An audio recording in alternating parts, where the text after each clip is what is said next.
How we doing, everybody? UFC Thoughts here, and today I'm going to be going over my picks and breakdown for every fight on UFC Paris, Imavov versus Borralho on September 6, 2025. Timestamps in the comments below. Let's get right into it with the first fight of 14. We start with Shauna Bannon versus Sam Hughes. I'm going to be picking Sam Hughes on this one. All in all, I just think that Sam Hughes is a bit of a better fighter than Shauna Bannon. I will say, the style of Shauna Bannon can be somewhat tricky to deal with, especially early on, because all she does is throw side kicks to the body.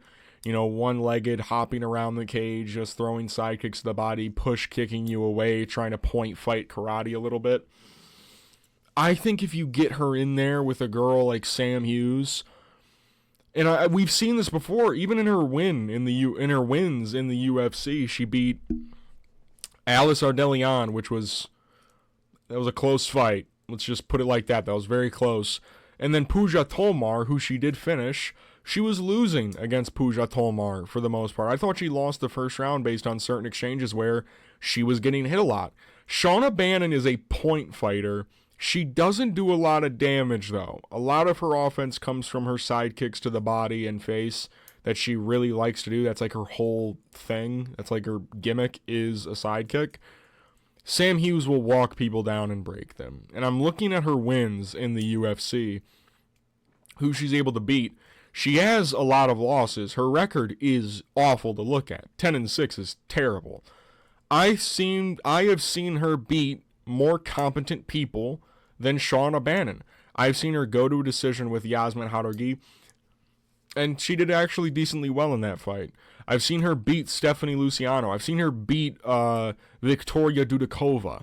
I've seen her do that. She outwills a lot of people that she fights, and Shauna Bannon does not pose me as a fighter that has a lot of grit. I will be honest with you. I think Sam Hughes will get in the boxing range, get in the pocket, put her against the fence, clinch with her, land knees in the clinch, kind of try and dirty box her way inside and land some big shots, maybe go for some wrestling and takedowns because that's a weakness of Shauna Bannon.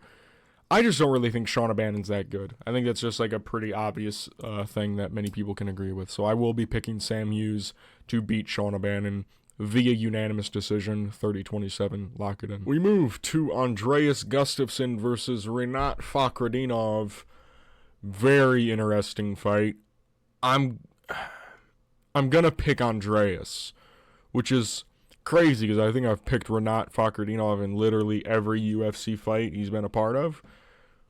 I think Rinat slows down a little bit too much for my liking against a guy like Andreas Gustafsson. And even though Rinat is decently well-rounded, not decent, his striking is definitely a little subpar and sloppy, but he's got really wicked control on the grappling side of things, at least at the beginning of his career. As of now, it seems like Rinat really struggles to get like anything of note going. Ever since, I want to say, the Brian Battle fight, his first three fights, Andreas Michailidis, Brian Battle, and then Kevin Lee, he kind of breezed right by those. And then he went on this stretch, his most recent three fights, of Eliseo Zaleski dos Santos, which was a draw because he almost got finished because he gassed out and then got hit with a body shot. Nicholas Dalby, which he arguably should have lost, and then Carlos Leal, which he should have lost. Rinat is a weird case because he had such a good trajectory at the beginning, and then he just immediately fell off so hard when he started fighting somewhat competent welterweights that weren't on short notice or weren't extremely, that weren't shit. I think Andreas pressures really well against people who are willing to give on the back foot, and Rinat Fakhretdinov is willing to give up the back foot to people. He did it against Carlos Leal. He tries to keep it centered, but he will back up if pressure is applied to him and he doesn't like it at all. And I feel like Rinat panic shoots a lot of takedowns. At least as of recent, it seems that way.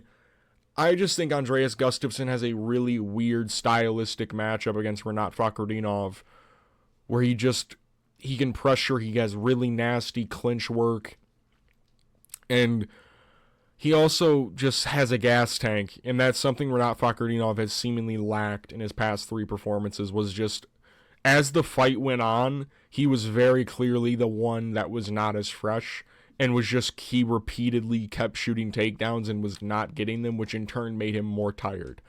So I think and Nicholas Dalby's another guy that pressures decently well. Carlos Leal, another guy that pressures decently well but gets hit a little bit too much. I think Andreas has just a perfect style to beat Rinat Fakhretdinov. Now, the early rounds will be close, and it does need to be noted that Rinat Fakhretdinov does get a lot of weird decisions, which made me almost want to pick him. I think Rinat will win the first round, and then he's going to blow a bit of his gas tank. Round 2, he's going to look a lot slower than he did in the first round, maybe half the speed.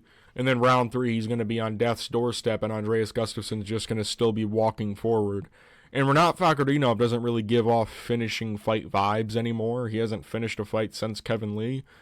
And he hasn't really come close to finishing a fight in a while either. So other than when he dropped, I'm pretty sure he hurt Alizia Zaleski really early in that fight, and then he dropped Nicholas Dalby in the first round or something. So I will go with Andreas Gustafsson on this one. We move to Brad Tavares versus Robert Bryczek. I'm going to be picking Brad Tavares on this one, mostly just based on the fact that I don't really think Robert is all that good. From what I've seen, and it's very little, I have the Ihor Potieria fight to work with. He didn't look good. He looked pretty mediocre, honestly. He's just kind of a juiced up guy who doesn't do a whole lot. Very low output, which I do not like against a guy like Brad Tavares, who is like the king of doing just a bit more than people who are low output. You know what I mean? Like, Brad Tavares is like the guy for that type of thing. And also, I'm just looking at it like, is Robert Bryczek as good as like a RoboCop? You know what I mean? No, he's not. Is he even, like, just from what I've seen, he doesn't even look like any good, honestly. Like, he's not good at all. Is he as good as like Jung Young Park? Hell no, he's not. And here's the thing, Brad Tavares was winning a lot of that Gregory Rodriguez fight. He was doing really well until he wasn't. And he was doing well against Jung Young Park as well. He had some really good moments there. I think Brad Tavares is just, he's good enough to beat these types of guys. That's his whole thing is beating lower level middleweights on the come up who aren't very good, or older guys. And Robert Bryczek honestly can fit the bill of both of them. He's an old-ass prospect. He's 35 years old, has one fight in the UFC, hasn't fought in over a year. His last fight was in February of 2024. That's old as shit. All right, we're coming up on 2-year hiatus for Robert Bryczek, and he's had nothing to show for it. He lost to Ihor Potieria. He's one of Ihor's 2 wins in the UFC. I cannot pick this guy. Incredibly low output. Brad Tavares is the king of low output guys. He'll just do slightly more than you. That's his whole thing, is he'll do slightly more than you and land better and look better while doing it. He's a vet. He knows how to win little kind of intermediate type of positions where they're on them. They're kind of at range. He's feinting. He's throwing low kicks. He's just doing more than you. He's doing more. And it's not like Robert can just like pull wrestling out of his back pocket. You're not taking Brad Tavares down, buddy. All right, we're not doing that. So I will be picking Brad Tavares to win this fight by decision. Robert Bryczek is just not all that good. He didn't show me a lot of good things in his debut. He honestly looked pretty mediocre from what I was expecting, and I wasn't expecting a whole lot. It's just that he was fighting Ihor Potieria, so I picked him. So I'm picking Brad Tavares by unanimous decision. We move to Sam Patterson versus Trey Waters. I'm going to be picking Trey Waters on this one. I like Trey Waters in this fight. I favor him on the feet in this matchup, and I think Trey Waters has a decent enough takedown defense to kind of disavow Sam Patterson from taking him down. I think Trey Waters can keep this fight manageable on the feet. I think he's got better hands than Sam Patterson. I think Sam Patterson does a bit more work with his kicks in a fight like this, even though Trey Waters is actually lengthier there. I think Sam Patterson does do a bit more work with his kicks. Low kicking, teeps to the body. A lot of Trey Waters' offense will come off his straight punches down the middle. But at the end of the day, he's very fast for his frame. And he's a sniper at range. And his only loss in his entire career has been to Gabriel Bonfim on the Contender Series, which he got submitted there. I think Sam Patterson's a really good prospect. I think he's a talented dude. He's got really gritty grappling that a lot of people struggle against. We've seen him submit Johan Lainez. We've seen him do it against Kiefer Crosby. He's coming off the Danny Barlow performance, which was pretty good. But that was a performance where Danny Barlow looked very mediocre, in my opinion. I love Danny Barlow. Danny, you looked fucking mid as hell, all right? You looked pretty mid in that fight. He kind of just allowed Sam Patterson to find a perfect counter shot. Like, he just kept putting his chin in the same spot every fucking time. Every time, throwing the same thing over and over again. And it's not like when I say Trey Waters, a lot of his offense is straight punches. All Danny Barlow was throwing was a left hook. That's it, and Sam Patterson countered it really well.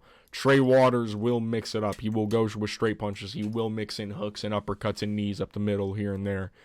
I just think Trey Waters, in a full-length octagon, even though he will back up, it's not like Sam Patterson is the guy to really rush at you.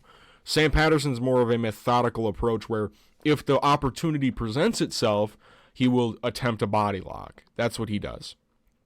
Against Danny Barlow, he was backing up the entire time until he landed the counter shot and then put Danny Barlow on the back foot.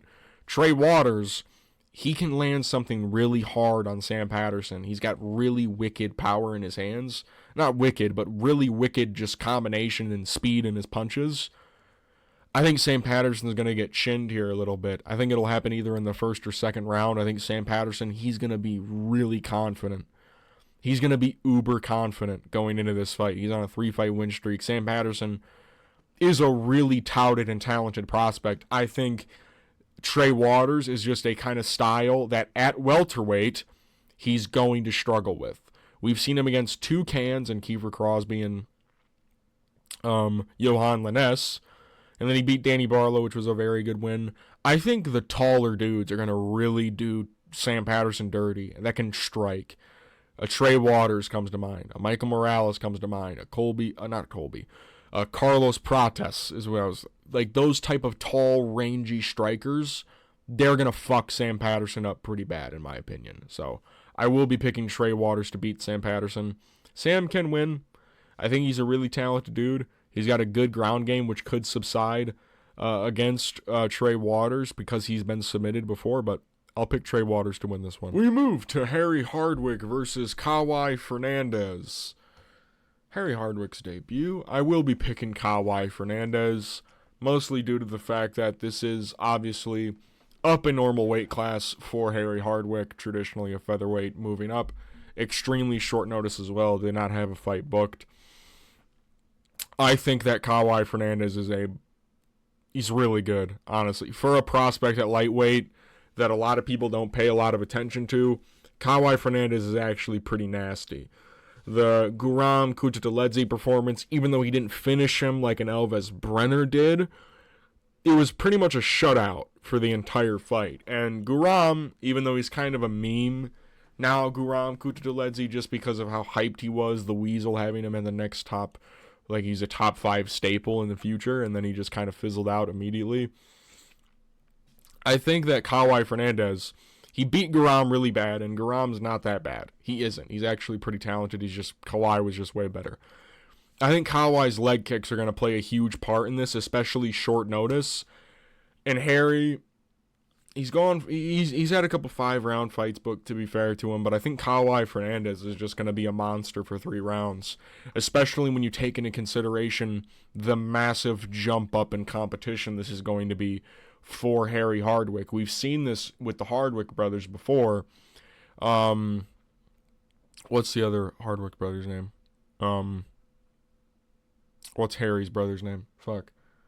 I can visualize him right now. When he fought on the Contender Series against Abdul Karim El Selwadi, he kind of got pieced up a little bit. It's just a different gap in level. And Abdul Karim El Selwadi is not even really that good. He really isn't. I think Harry Hardwick, he does really good work when he's on the front foot. He pressures really well, does a lot of dirty combinations. against the fence, really digs to the body and goes up top with hooks upstairs, likes to throw leg kicks of his own. He's a pretty gnarly guy, to be fair to him, but again, I think the competition he's facing is a little bit less than what Kauê Fernandes has been facing in the UFC. Even though Muhammad Yaha is pretty shit, Kauê dusted him off in a round, unlike Stephen Wynn, who technically didn't. He got a doctor stoppage, right? But that fight went to the third round after 8 knockdowns. It took Kauê Fernandes 1 to get a stoppage. So, he's nasty. Really, really good kicking game on the feet, and I think that'll give Harry a bit of troubles, especially in a short notice fight where he wasn't preparing for a guy with the style of Kauê Fernandes. It's just different when you're in there with him. It really is. And Harry Hardwick, he's going to be smaller. Even though he's taller, he's going to be not as dense. Obviously, he's a featherweight. I think Kauê Fernandes is going to do a bit of nasty work against him and beat him to a decision. So I will be going with Kauê Fernandes to win a decision over Harry Hardwick across the distance, doing more damage, especially across 3 rounds visually at that as well. So I will go with Kauê Fernandes low kicks into setting up the combinations on the feet, stuffing takedowns, kind of not allowing Harry to pressure him as much. Kauê Fernandes does a really good job at managing distance really well, because people are so scared to go in on him because of the low kicks and because he brings it up high off of the right side low kick into a left side high kick. So I will go with Kauê Fernandes. We move to Marcin Tybura versus Ante Delija. I'm going to be picking Marcin Tybura over Ante Delija. Can get interesting, though. Ante Delija is definitely a lot more athletic than Marcin Tybura. Marcin Tybura. Whenever I say it, I just want to bolt out in Tom Aspinall impressions, but Ante Delija is pretty impressive for how athletic he is at heavyweight, for how big he is. If you watch some of his regional fights, he's decently quick on the feet. He's got really good takedown entries. My big thing, and not Marcin Tybura's belly, my big thing in this matchup is how bad Ante Delija is off his back. He is genuinely fucking horrendous off his back. He's awful. You look at the Bruno Capelozzi, I think is the guy's name. His fight, he's kind of a shorter, stockier heavyweight. He hits really hard. He's got really good grappling. Ante was getting almost murdered on the ground every single time that he was on his back. He gave up his back a lot of times. He ended up on his back a lot. Ended up losing that fight by decision. Crazy fight, may I add. Marcin Tybura, he's going to be outgunned on the feet. This is not going to be the first time in his career that that's going to be apparent. Okay? We've seen him deal with that as of now against Tai Tuivasa, against Janata Diniz. He can weather early storms. He can. That's just kind of like Marcin Tybura's thing, is he weathers early storms, and then if you drop him, he ends up on top because he always reverses position. That's just kind of his thing. Now, to be fair, Ante Delija almost finished Bruno Capelozzi in the second round with some ground and pound. Should have arguably gotten a stoppage, but that's besides the point. Marcin Tybura is actually really gross on the ground. He's really good at controlling people, getting top mount, getting positions where he can land gnarly elbows. You look at the Janata Diniz performance, methodically moved around and just ended up on top mount, almost finished that fight. Did finish it, got a finish by via doctor stoppage, but yeah, and on the feet, Marcin is not that bad. That's the thing. It's the reason why I picked him against Janata Diniz. He's not that egregiously bad on the feet. He's got a decent kicking game. Now, his boxing can be a little bit tricky. The main thing is people are so worried about being taken down because Marcin Tybura, we've seen what happens when he's on top of people. He's actually really solid. They get worried, and then he's able to land something on the feet, and that in turn allows him to get takedowns going. And Ante Delija, he's easily taken down. He's got really bad ground skills off of his back. He can somewhat scramble for his life, but Ante Delija is kind of in the UFC just because he trains with Tom Aspinall, and he just left the PFL. So, but out of his last 2 wins, he's 2-1 in his last 3. His 2 wins are Maurice Green and Yorgan De Castro, 2 absolute UFC fucking rejects. So, I'll pick Marcin Tybura. I'll pick him via finish. I'll pick Marcin to finish Ante Delija in the 3rd round via ground and pound. And that's another thing. Marcin Tybura can just go. He's got really good heart. So does Ante Delija, but maybe he may not be on sauce anymore. That's the thing. I think he's in a little bit worse shape than he was when he was actually like killing people. So I'll pick Marcin Tybura over Ante Delija. We move to Oumar C versus Brendson Ribeiro. I'm picking Oumar C to win via probably submission, honestly. Brendson Ribeiro is going to be a bit more tactical on the feet. I will be honest with you. He's got some decent range. Oumar C does have the reach advantage, but his striking, he's very low output, which doesn't really help him in a lot of scenarios. But Brendson Ribeiro is pretty low output himself. I think I'm picking Oumar C mostly based on the grappling credentials that he poses against a guy like Brendson Ribeiro. Brendson, off his back, is pretty bad unless he's going against DR Nurgojai. But we've also seen DR Nurgojai is genuinely one of the worst athletes signed to the promotion. So, Oumar C is really good on the ground. He's got really good controllability, can find finishes really easily down there. And on the feet, he is a bit crafty as well. You look at the Dawoon Jung performance. He's actually pretty crafty when it comes to the striking. So, Brendson Ribeiro, he's just not that good, in my opinion. His 2 wins, DR Nurgojai, and then who did he beat? Who was his other one? Did I make a mistake there? Because I know he lost to Magomed Gajiasulov, Zhang Mingyang.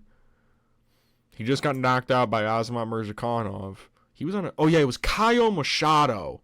Kauê Machado, who's a heavyweight that moved down, who is utterly garbage. That was a close fight, too. Yeah, Brendson Ribeiro is just he's not good at all. His wins in the UFC are against very mediocre talent, Kauê Machado and DR Nurgojai, both of which I picked against Brendson Ribeiro, but that's besides the point. Whenever he steps up against even somewhat capable talent, Magomed Gajiasulov, who wasn't even that good, let's be honest. Zhang Mingyang, which, let's be honest, isn't that good. Azamat Mirzakhanov, who is pretty good. That was short notice. And that's another thing. He just got knocked out in June. Like, that just happened. He got brutally finished. So, I'll pick Oumar C, excuse me, to just be able to out-grapple him. On the feet, it'll be a little bit evens, because Brendson Ribeiro does have good straight punches.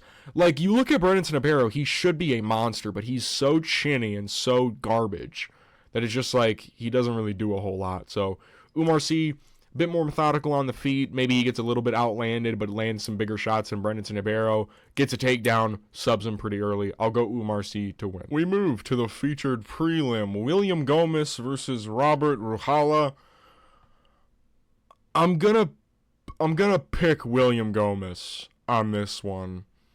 It is tricky, a little bit, because Robert Ruchala, the UFC has been making a lot of really talented signings in the past couple of months.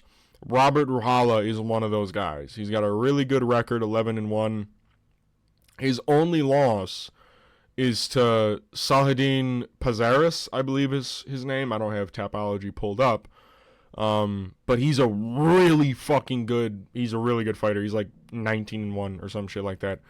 Robert Ruchala, he's got decent boxing, he's got decent grappling, he's just pretty well-rounded, you know what I mean? Like, that's his whole thing.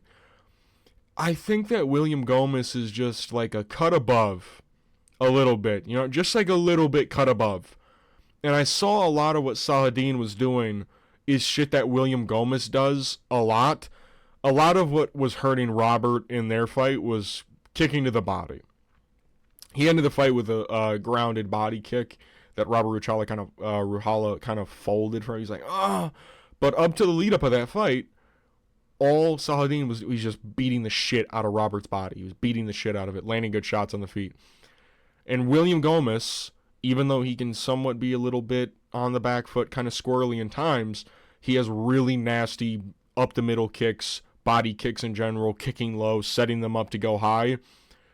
I think that with the actual hands, I favor Robert a little bit more, because I think William Gomis does get really squirrely in moments with like his actual hand speed in his boxing. He kind of goes a little bit haywire all over the place.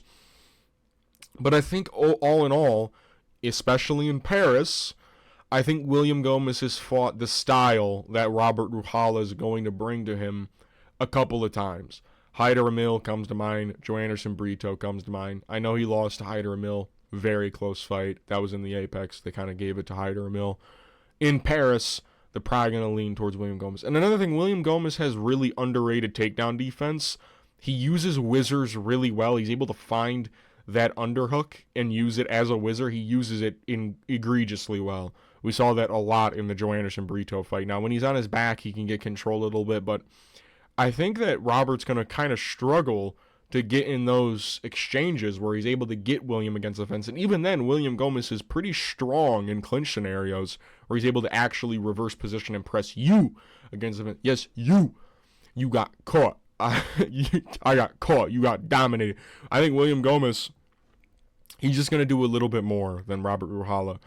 I think it's going to be a good fight. I think Robert Ruchala is going to make a decent debut. I think he's going to have some really solid moments against William Gomis because, like I said, William can, on the feet, when he's not throwing kicks and he's trying to counter with his actual punches, he can get tagged a little bit just because he is a little bit open on the feet. But besides that, William's decent. All right, he's just decent everywhere, boringly decent. You know what I mean? And I think that he's just very safe, especially in those moments. And Robert Ruchala, I don't know if he has the same cage presence that a Joe Anderson or Hyder Emil has. You know what I mean? I don't know if he presses that much, especially against a guy like William Gomis.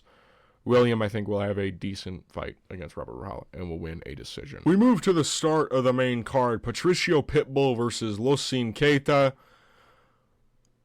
Listen, I might make a fool of myself again. I don't really give a shit. I'm picking Losene Keita over Patricio Pitbull. I'm never picking Patricio Pitbull in the UFC. I do not care. That's my sentiment. I don't give a fuck, honestly. I do not care at all. Literally, I'm basing my pick off of just Patricio.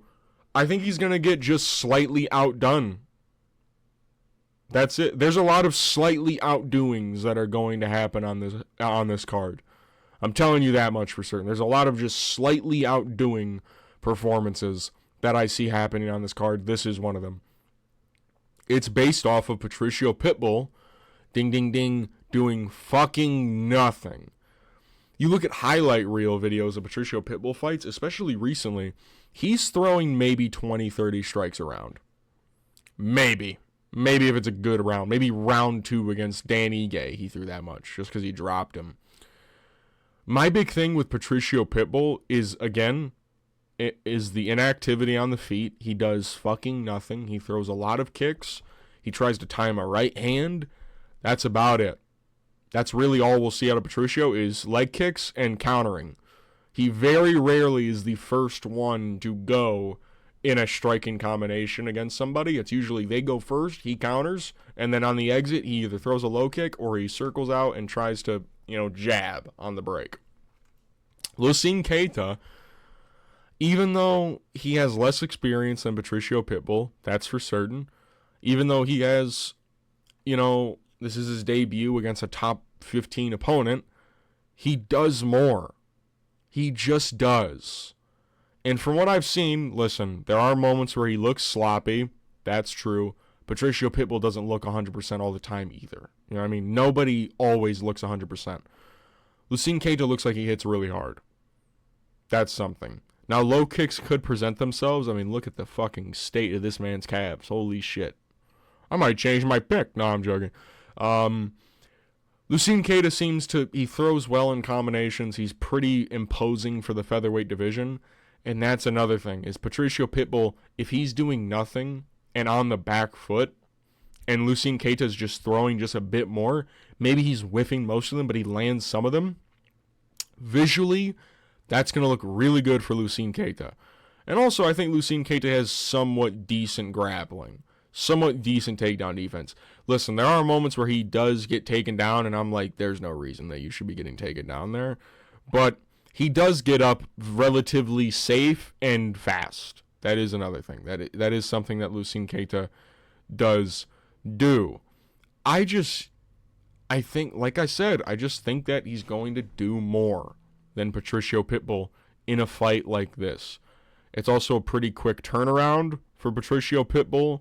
He's cutting weight 2 times within, 6 weeks or something? Not 6 weeks. Definitely not 6 weeks.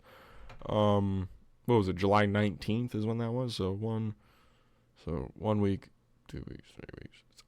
We're coming up. It's like, maybe it might actually be 6 weeks. Maybe it's 6 weeks. Something like that. All right. I think Losene Keita, like I said, does more. He throws harder. He sets up strikes just a little bit better. There are moments where he gets desperate and tries to whiff. But I don't think Patricio Pitbull, he's old as shit, man. I just don't feel like picking. That's literally I just don't feel like picking him. I'll be honest. I just don't feel like picking Patricio Pitbull. And also Losene Keita, he's a decent prospect. He's been hyped up for a while. I'll buy into the hype. Fuck it. I don't care. I'll pick Losene Keita. I think he does more. I think he'll be on the front foot more often. I think he'll be pressing Patricio Pitbull back. I think he'll defend the shots. He's got a good sprawl.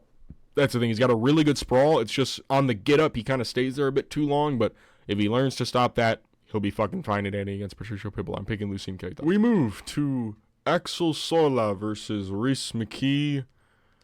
I will be picking Rhys McKee in this one. I was on the fence a little bit just because I don't really think Rhys McKee is all that great. I'll be honest with you. I think he's pretty mediocre, but watching some of Axel Sola's tape, he's not too great himself. I've seen him get dropped by straight shots before. I think Rhys McKee actually had a really good performance last time out against Dylan Frunza. Beat the ever-living shit out of him. Swelled his eye up really bad. He's got decent cardio as well. He's very tough and durable. That's another thing about Rhys McKee. And Axel Sola, he doesn't really fit in the criteria of like really dominant grappler, really strong, explosive grappler and striker on the feet. Like an Ange Lusa, like a Hamzat, you know what I mean? Like these guys are really explosive, really good not really good grapplers in Ange Lusa's case, but he's explosive and he's powerful. He's very strong as well. He's also not as good as like a Chidi and Jokowani, you know what I mean? Like he just isn't these types of guys. I forget the other guy Rhys McKee lost to. I believe it was Miguel Baeza or Munir Lazez, something like that. I don't know who the other guy he lost to was, but he's very durable, very tough guy, and he's got some decent striking of his own when he's actually letting his hands go, unless he's fighting Chidi and Jukawani, of course, something like that. I think Axel Sola is somewhat all right. He's mostly a kickboxer. He's got decent clinch exchanges like knees and elbows. He's got some decent striking of his own. I think Rhys McKee is just, he's more battle-tested in the UFC. I've seen him against better comp. And he's very tough. And I think Axel Sola is going to be one of those guys. He gets in there. He's trying to finish Rhys McKee in the first round, trying to finish him. And then Rhys McKee is just still standing there. Axel's landing a lot of really good shots. And then Rhys McKee starts walking him down. And that's another thing. Alex Sola will allow people to walk him down. And that's all Rhys McKee really does. Is just, if you give him a little bit of space, he's going to run with it. Give him a little space, he's going to run with it. Give him a little space, he's going to run with it. He's going to track you down. Now we're in round 2. Now you're still getting walked down. Now your shots aren't landing because he's kind of evading them. And you're not implementing the clinch game at all. And Alex Sola's got a decent clinch game, but he usually uses it for quick bursts of like elbows and knees. I think Rhys McKee is going to be able to walk him down and maybe even finish Axel Sola in the second or third round, TKO, something like that. I think Rhys McKee will actually walk through Alex Sola a little bit as long as the fight keeps going. So I will pick Rhys McKee. We move to Balaji Oki versus Mason Jones. I'm going to pick Mason Jones over Balaji Oki. I thought that Mason Jones looked really good against Jeremy Stephens. And even though Balaji Oki he had a pretty decent performance against Michael Aswell last time out in, I want to say that was in April. It was either April or May. Had a really decent showing against Michael Aswell making his debut. I think Mason Jones, he's just a bit more visually well-rounded, I'll say. I think he's a bit of a scrapper on the feet. Balaji Oki, he's very, like, volume heavy on the feet. He's not very power-based. Mason Jones can match somewhat of the volume, but I think he hits even harder, and he's also got really good grappling on top of that. Mason Jones outside of the UFC went on a fucking run of a lifetime, was beating everybody's ass, comes back, beats up Jeremy Stephens. Even in the UFC, his only losses are to, like, Ludovit Klein. I know he lost to Ludovit Klein, and then, fuck, who was his other loss? Fuck. I can't believe I'm forgetting this. Who was his other loss to? Either way, Mason Jones is really, really well-rounded. He got really good grappling. We saw that especially in the fucking Jeremy Stephens fight. He was slugging with Jeremy Stephens willingly. He didn't even need to do that. Like, you look at that, he didn't need to do that. He was slugging with Jeremy Stephens, which was like the only way you're even going to allow him to even get close to getting a win.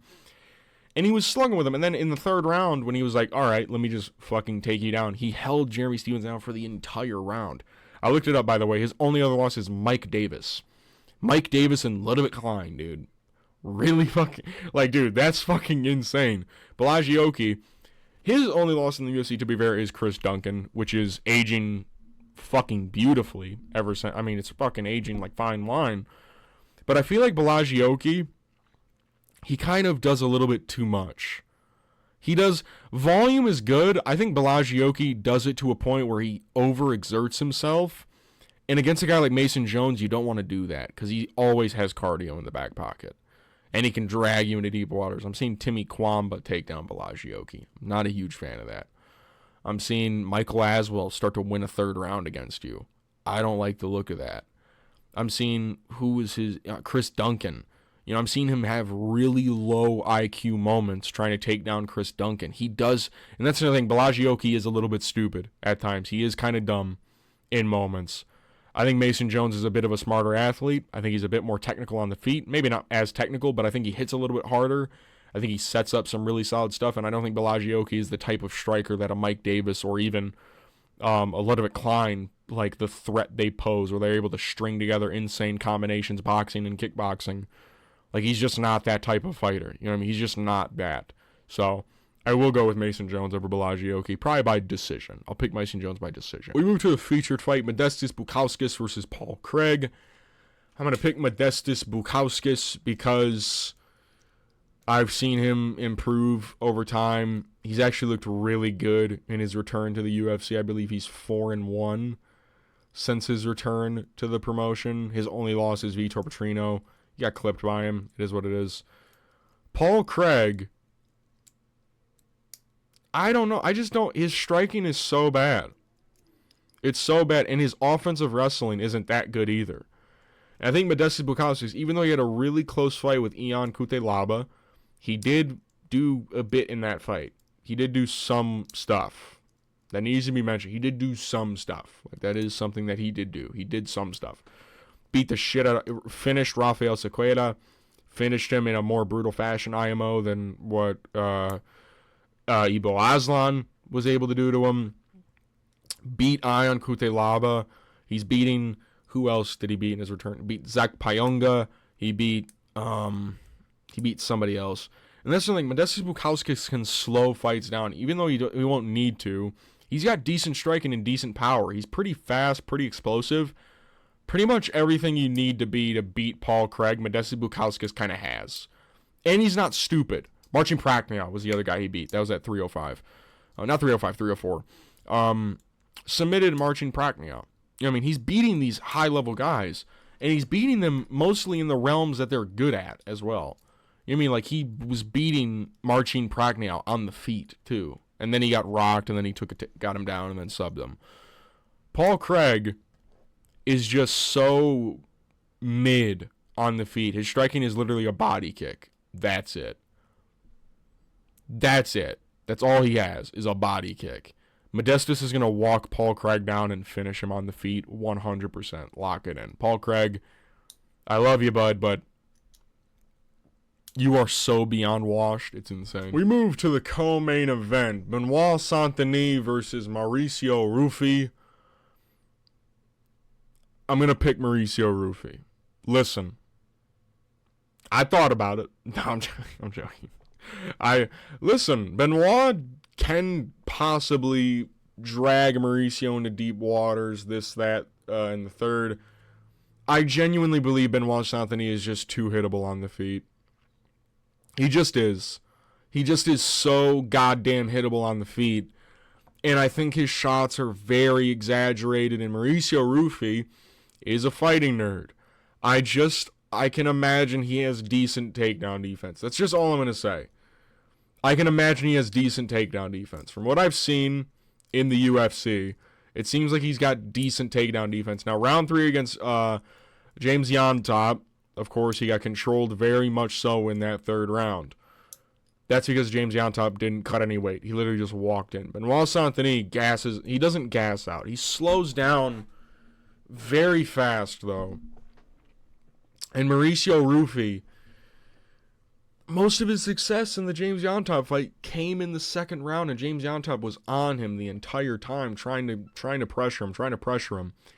And Mauricio Rufy, he's very calm, very calculated. If Kyle Prepolek is able to survive to round 2 and land some big bombs on Benoit Saint-Denis, it's just like the Kyle Prepolek performance is so mid for the level of opponent Benoit was fighting. He beat Ishmael Bonfim better. You know what I mean? Like, I've seen him do better. I think he's regressed quite a bit since the days of him, storming through Moises, storming through Matt Frivola, storming through all these guys. I think he's regressed a little bit because he's taken a lot of damage.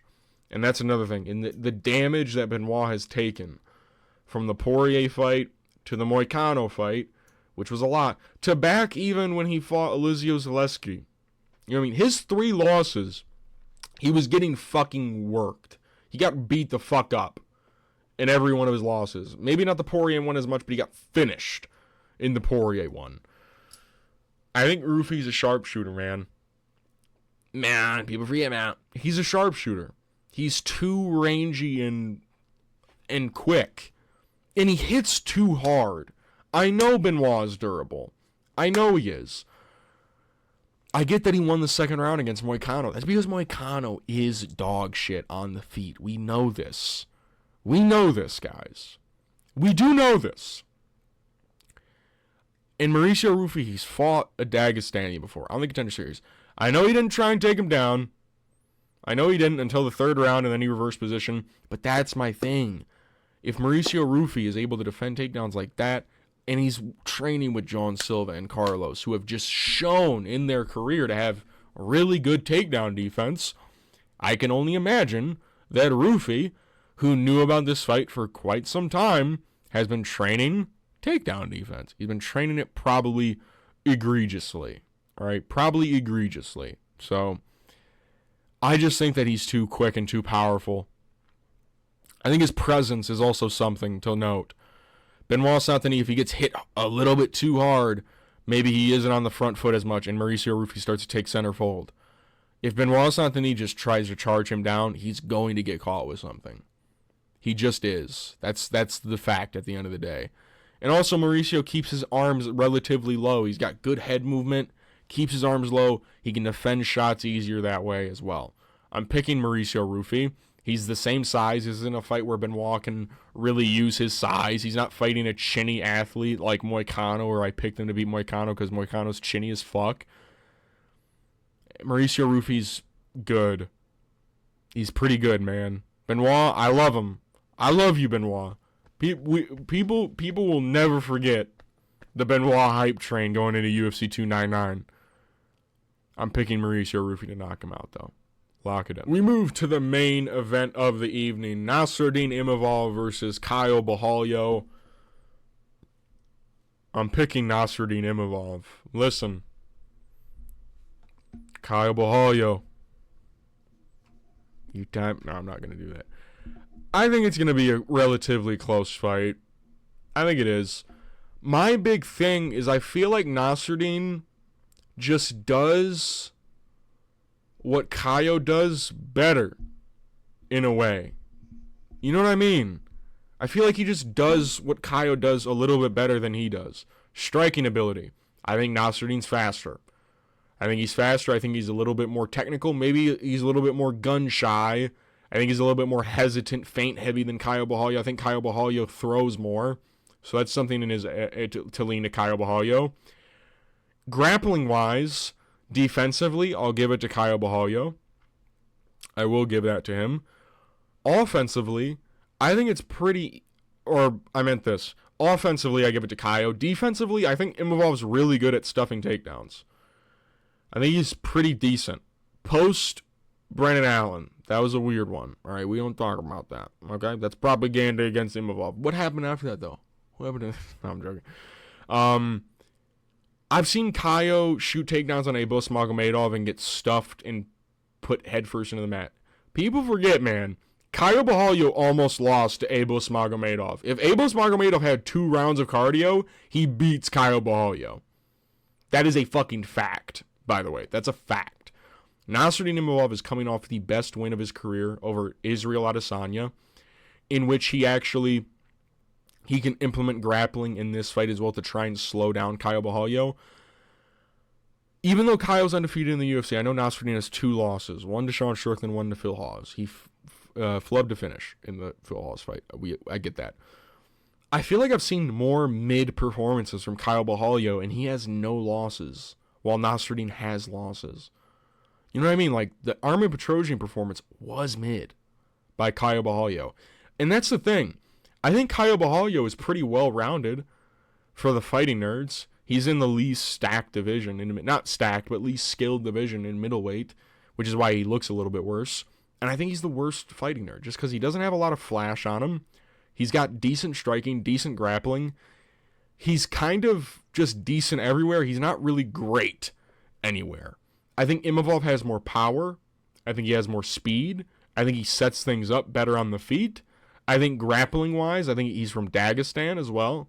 Even though he trains out of France, he trains out of France, represents France, this, that, and the other. He was born in Dagestan.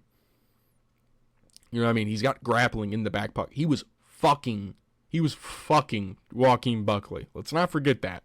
He was literally fucking him. And he won that 3rd round, by the way. Shut up to any of you. I just think, like I said, Nasruddin just does everything better than Caio Borralho, in my opinion.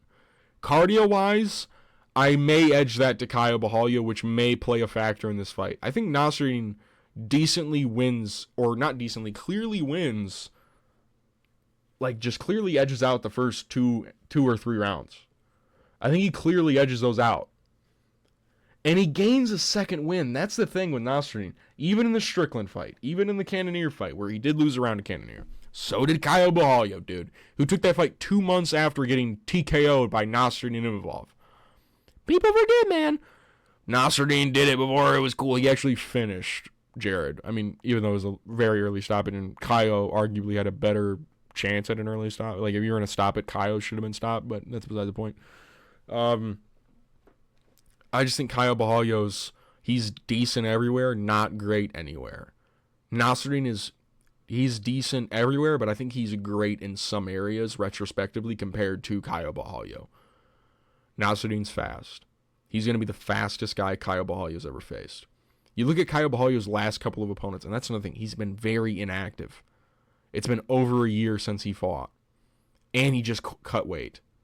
He just cut weight literally fucking 3 weeks ago for no reason. He's cutting weight again. That's another thing to take into account. Right, we have to take that into account. That's not good. It's not good for the brain, I tell you that much. I'm picking Nasruddin Imavov to win. I think he's going to outspeed Caio Borralho in the combinations, land harder shots. I think he's going to edge out a 48, 47, 49, 46 decision over Caio Borralho, emphatically winning. This will confirm him to get a title shot. I don't give a fuck about De Ridder Hernandez. Nasruddin deserves a title shot if he beats Caio Borralho. No, I don't give a fuck what anyone says. Fuck De Ridder. Fuck Hernandez. Imavov deserves it. If he beats Caio Borralho, which I believe he will, he'll have one of the most insane win streaks in the division. Caio Borralho, Israel Adesanya, fucking Roman Dolidze, fucking Jared Cannonier, you know what I mean? Like, he's beating all of these guys. He's finished 2 of them so far. Almost finished Roman Dolidze as well. I think he beats Caio Borralho. I think he does. I think the speed, I think the overall punching power, I think just the angles that Nasruddin takes are really good. I think Kauê is a little bread and butter. I think Nasruddin's got a bit more pizzazz to him. I'm picking Nasruddin Imavov to beat Kauê. Lock it in. I'm UFC Thoughts. These have been my picks and breakdown for every fight on UFC Paris. Imavov versus Borralho on September 6, 2025. My confident picks reside with Kauê, Fernandes, Oumar C, and in the main event, Nasruddin Imavov. My pre-card rating is a 7 out of 10. Pretty decent fight night card. Decent name value listed throughout. Some really solid debutants. Really interesting main event, really interesting co-main event. Some other fights littered throughout that I actually really like, and can't wait to see Andreas Gustafsson versus Rinat Fakhretdinov come to mind. Yeah, I think Paris is usually always good. The crowd is always fucking thumping every single time the UFC goes there. So I can't wait to watch this card. Starts at 12 EST. That is PM, so at noon. So there's that. Anyways. If you liked the video, give it a like. If you want to see more content like this, subscribe. Leave a comment down below. Do you guys agree with my picks? Who do you guys have in the main event? I will see you guys after the fights. Peace.